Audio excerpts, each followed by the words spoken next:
Well, we'll get to our scriptures here in a minute because there's a story for the passage, the story we heard today, and I think it'll make more sense as we continue to talk about how do we make decisions and not have as many regrets. And we're using this book by Andy Stanley, and we've already covered a couple of those questions. He says that suggests that whenever you have a decision to make, you should ask yourself 5 questions. We've covered 2 of those, and the third is today. The first question, remember, he asked us to take a look at and ask ourselves was, am I being honest with myself, really? And we talked about how it's easy to look into the mirror and fool ourselves, to sell ourselves on a great idea. And we talked about the fact that once our heart gets set on something, the brain even triggers to make sure that we get what our heart desires. Even if it's not good for us, the brain can rationalize it to make it sound like it's all good. Sometimes those are bad decisions. We end up regretting them. Then last week we looked at the legacy question. In other words, we looked at our story, the story of our lives, and we looked at each decision as a chapter in that story. Some chapters were good and some chapters not so good. We looked at Joseph's story, and his different chapters in his life. And the point was, what story do you want to tell? What story do you want to tell? What story do you want others to tell about you? And today we look at something called the conscience question. Now, it's not necessarily so much the conscience as we think about it, but let me explain. And as we go through this sermon, I'm going to start with this little story because I don't know if you know this, but there's a group of frogs in the United States, and they migrate each year, and they go from one pond and they cross the road and they go into another pond. And there's all these frogs that cross the road, and it's a big deal. And in fact, the town that's nearby holds this big festival, and it's called, the Big Frog Crossing Festival, I guess. I don't know. Anyway, so one year, these frogs were all getting ready to cross the road, and they started hopping along, and it just so happened that a couple of them fell into a really deep hole. I mean, it was deep. And all the other frogs, realizing that 2 of their friends had fallen into this pit, gathered around, and they started looking down, and one of them said, "Man, that's a really deep pit. It's no use. They're never going to get out." Well, they didn't listen, these 2 that had been trapped in the hole, and they started bouncing up and down as hard as they could, ignoring the voices of the crowd around them that continued to say, "Just give up, it's no use, it's futile, you're just going to end up wearing yourself out, just stop." Well, one of the frogs started to listen and hear those voices from above. One of those frogs stopped jumping so hard, took one last jump, landed even deeper in the hole, and croaked.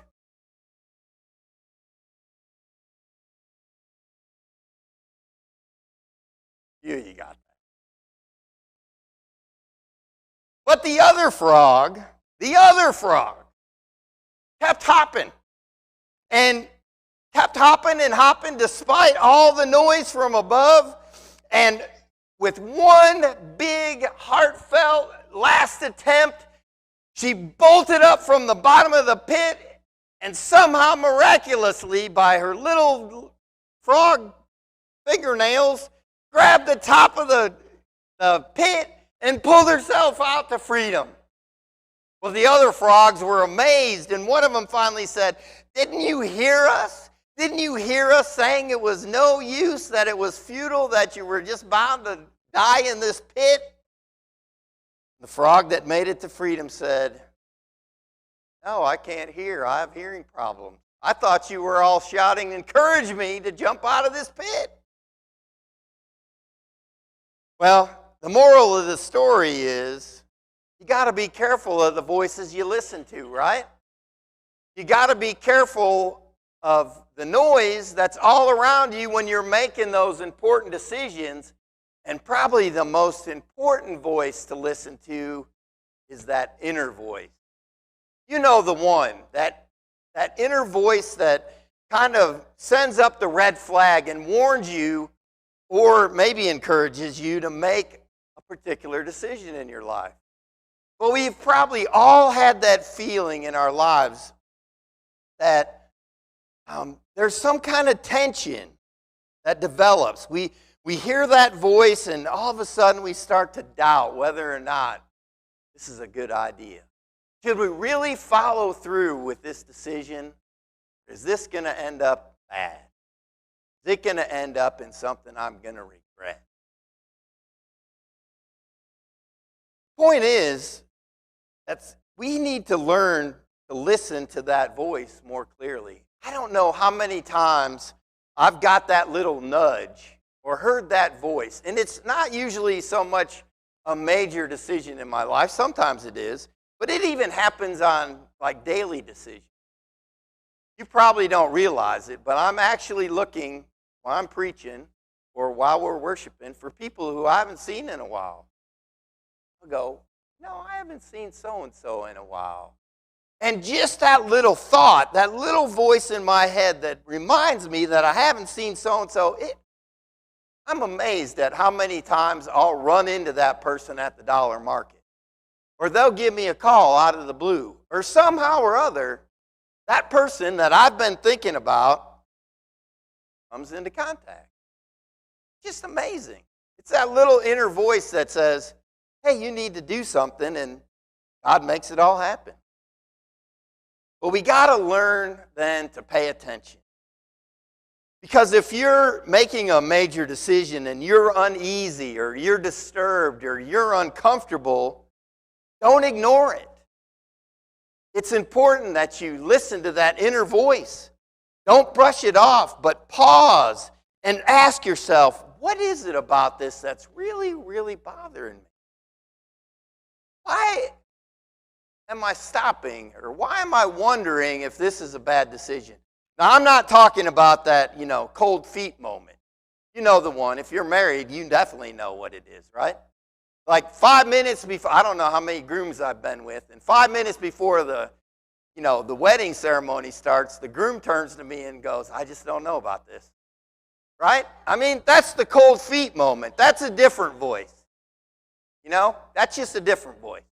But it's that voice that says, something's, or that feeling, and that voice that just gives you that idea that something's just not right.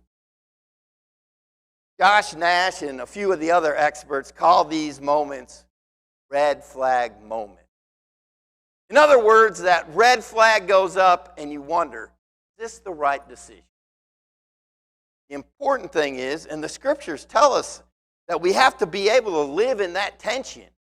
We can't ignore it, but become comfortable with that because it's that gut feeling that's trying to tell us something. And the scriptures even remind us that when we think we're going to do God's will or we're making a decision, that we really need to test the Spirit. We need to test it out to make sure that it's the right thing to do. So we need to pay attention. Now that requires some emotion. And I've already warned you about the dangers of emotional decisions, right? Because the heart is the center of our emotions, so to speak. At least that's how we like to look at it. And when we sell ourselves on a decision, we're all in, right? Nothing in the world is going to move us away from that decision. So we need to be careful. We also need to pay attention. That feeling means something. Now, we not only need to pay attention for ourselves, but we need to be cognizant of listening to others. Listen to your mama. That's good advice, right? Listen to your dad. Listen to your friends. Anyone who has your best interest in mind, listen to them. If you're in a conversation, there's a conversation that Andy points out in his book, he and his wife were going to buy a piece of property. Now, if you know anything about him, he lives in the Atlanta area, okay? But they found this piece of property that was way out, way out in the country, as he called it. And he told it, it was so far out that they got to thinking, if we really were to build on this property and to follow through with this, it's so far away. There's no grocery stores. There's no gas stations. Our friends are all right here, close by. Do we really want to have this piece of property? They decided to sell it. And Andy told his mom.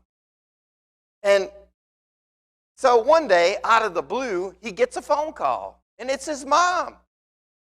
And his mom says, Andy, I've been thinking about that property you want to sell, and I just feel it necessary to tell you to hold on to that property. He's thinking to himself, what? This piece of property is useless. It's so far out, nothing's ever going to happen.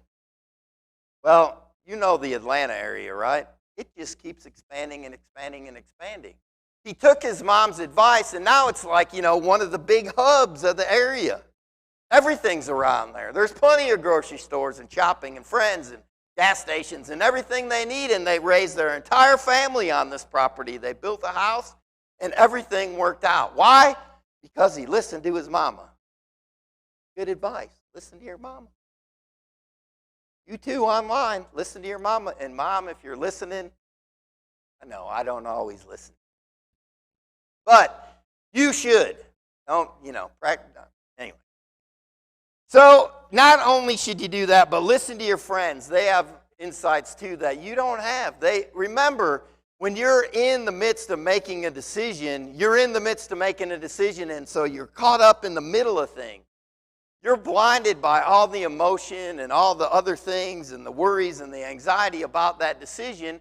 And so you may be blinded to some of the other realities that others see about your situation, about the decision you're supposed to be making or wanting to make. So pay attention to others. Next, you got to learn to live in that tension. Kind of hit on this earlier. A lot of people dismiss it because, they listen to their friend, right? And, it's the old saying, the friend comes up to you and goes, he's just really not right for you. Or he's not the right guy for you. There's just something about him that creeps me out, right? Gives me the heebie-jeebies. Don't do it. Don't date him.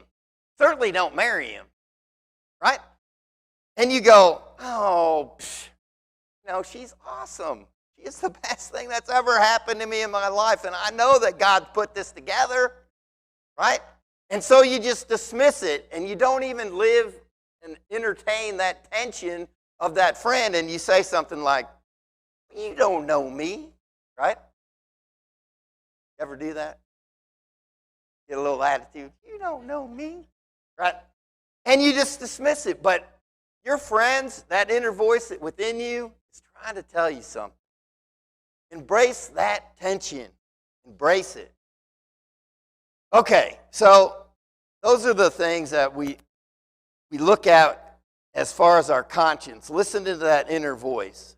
And the story of David and Saul is a prime example of how to listen to that inner voice, be willing to live in the tension, and to be careful about what voices you're listening to. Because here's what happens, right? We all know the highlights of David's story. As a young shepherd boy, he's chosen by the prophet Samuel to be the next king. And in fact, he starts out at a young age, right, by slaying the Philistine giant Goliath. So he's famous as a young boy. He's already been anointed by the prophet Samuel to be the king. But the problem is that there's already a king. Saul is the king. God has put Saul on the throne.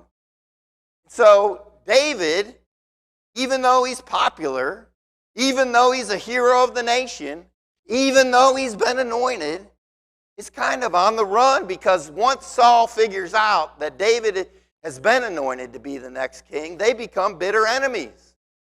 Saul begins to want to track him down and kill him, take out the competition, right?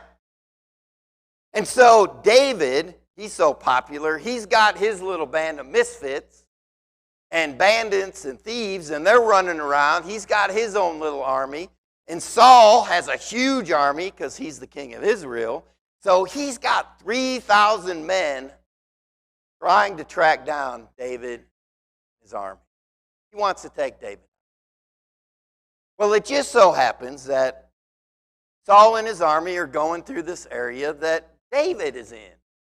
It's the area of En-Gedi, E-N-G-E-D-I.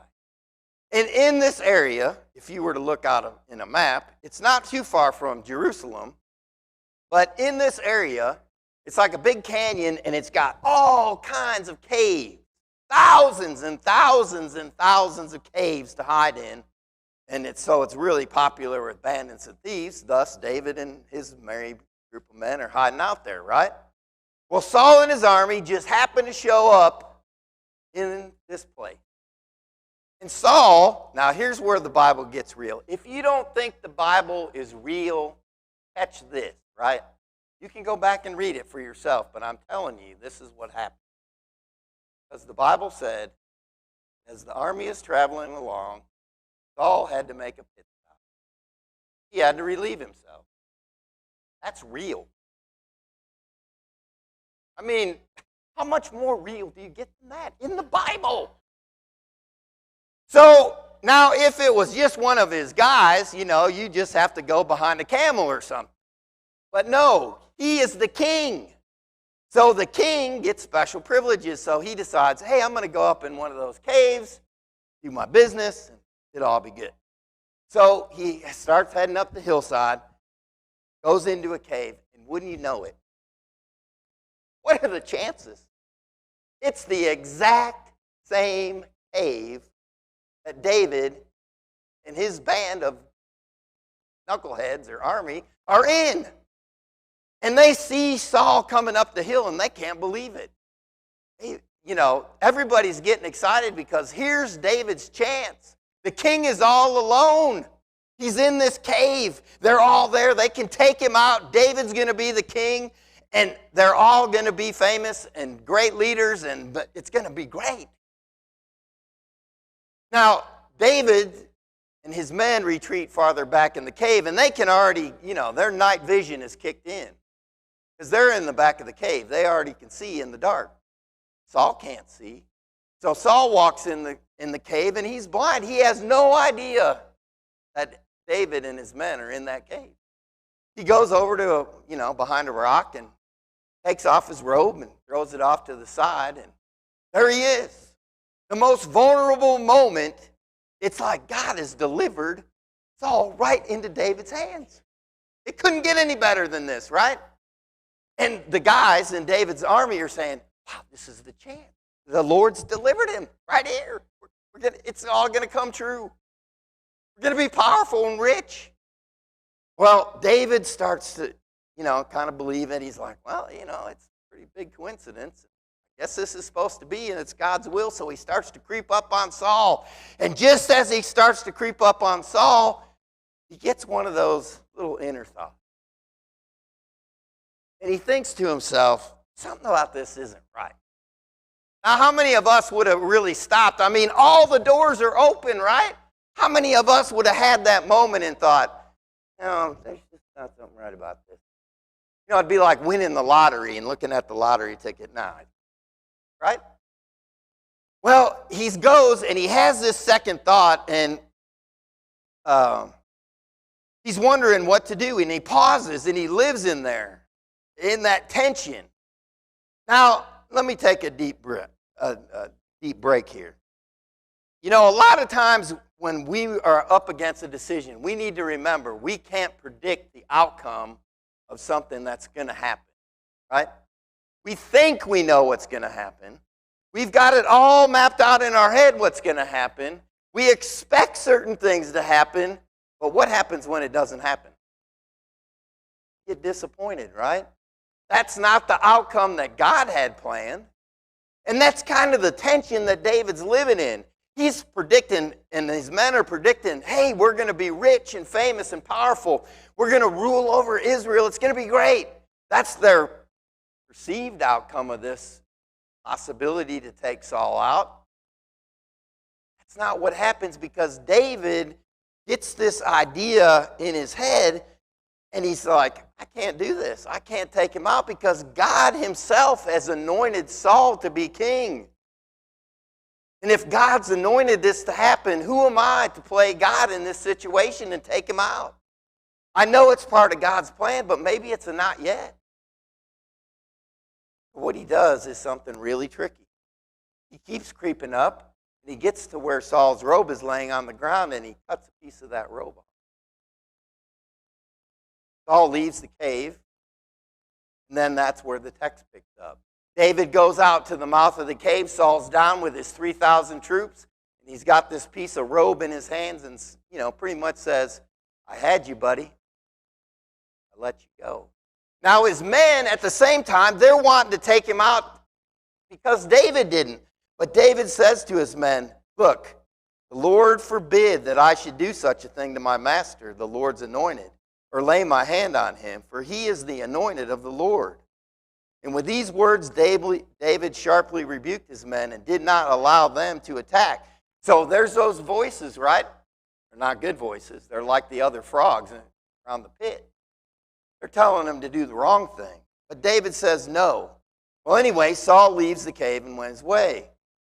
And he's standing there, and he addresses Saul. And one of the major parts of this whole scripture is he says, may the Lord judge between you and me, and may the Lord avenge the wrongs you have done to me, but my hand will not touch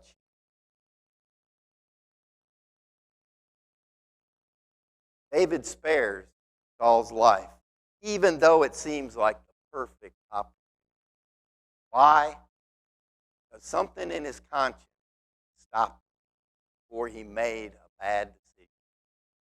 You probably wonder how the story ends. Kind of know if you've read the Bible.